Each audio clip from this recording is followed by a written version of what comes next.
Opa, bom dia, boa tarde, boa noite. Eu sou o Delphos e fico muito feliz que você tenha se juntado a mim nesse propósito. E hoje nós vamos ler Tiago capítulo 1 e capítulo 2. Tiago, servo de Deus e do Senhor Jesus Cristo, às 12 tribos dispersas entre as nações. Saudações.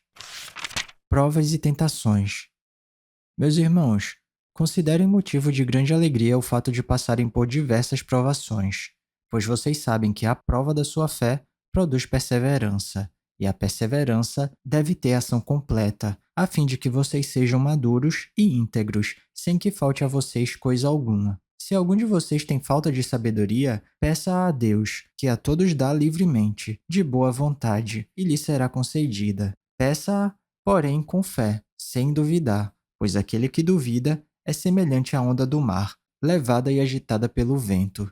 Não pense tal pessoa que receberá coisa alguma do Senhor, pois tem mente dividida e é instável em tudo o que faz. O irmão de condição humilde deve orgulhar-se quando estiver em elevada posição, e o rico deve orgulhar-se caso passe a viver em condição humilde, porque o rico passará como a flor do campo, pois o sol se levanta, traz o calor e seca a planta. Cai então a sua flor e a sua beleza é destruída.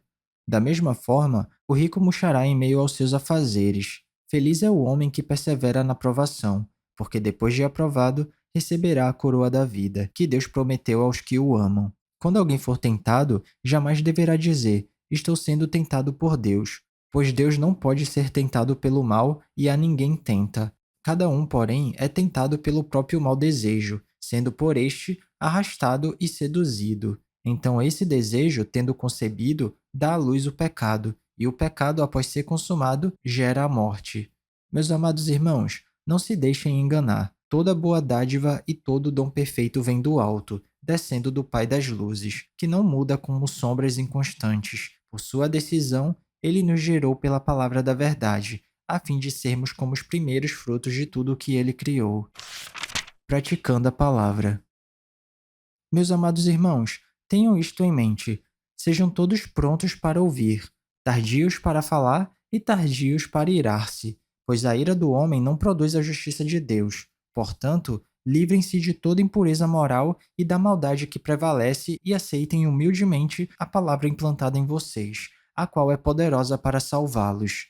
Sejam praticantes da palavra e não apenas ouvintes, enganando vocês mesmos. Aquele que ouve a palavra, mas não a põe em prática, é semelhante a um homem que olha sua face num espelho, e depois de olhar para si mesmo, sai e logo esquece a sua aparência. Mas o homem que observa atentamente a lei perfeita, que traz a liberdade, e persevera na prática dessa lei, não esquecendo o que ouviu, mas praticando-o, será feliz naquilo que fizer. Se alguém se considera religioso, mas não refreia a sua língua, engana-se a si mesmo. Sua religião não tem valor algum.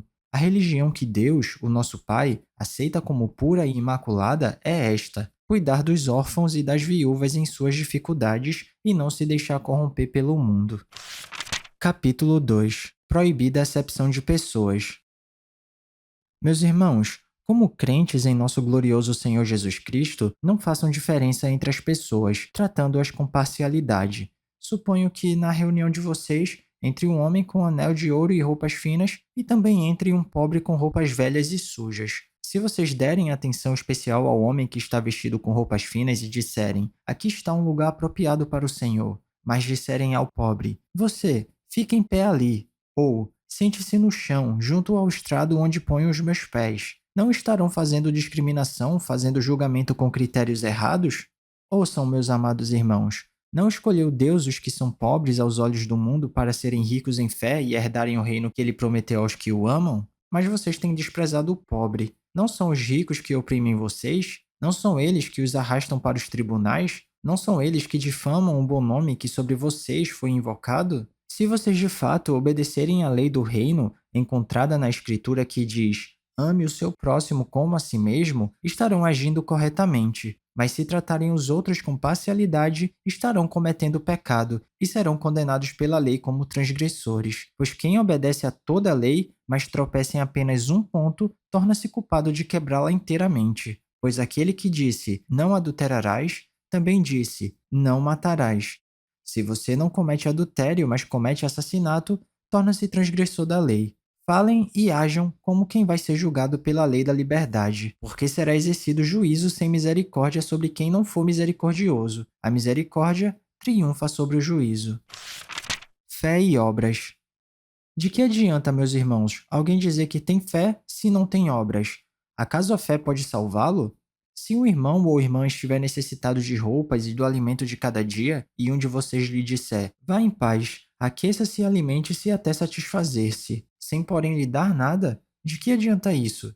Assim também a fé, por si só, se não for acompanhada de obras, está morta. Mas alguém dirá, você tem fé, eu tenho obras.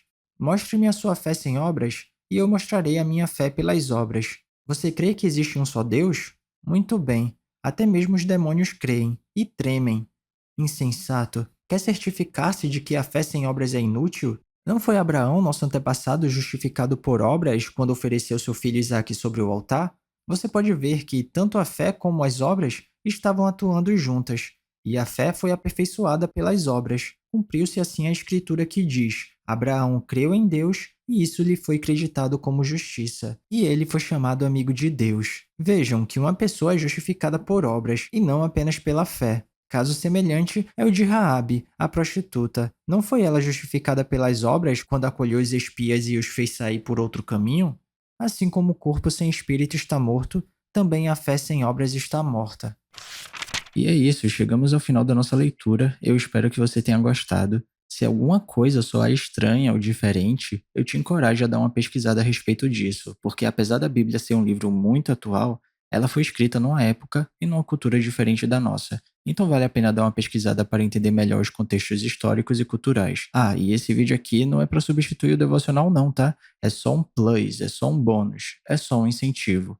Continue tendo seu tempo especial com Deus e se alguma palavra tocar seu coração e se você quiser compartilhar comigo aqui nos comentários, fica à vontade que eu vou ficar muito feliz de ler. Não se esquece de ativar as notificações do canal para não perder nenhum vídeo e tamo junto. Cheirinho no coçarão, que Papai do Céu abençoe e até amanhã.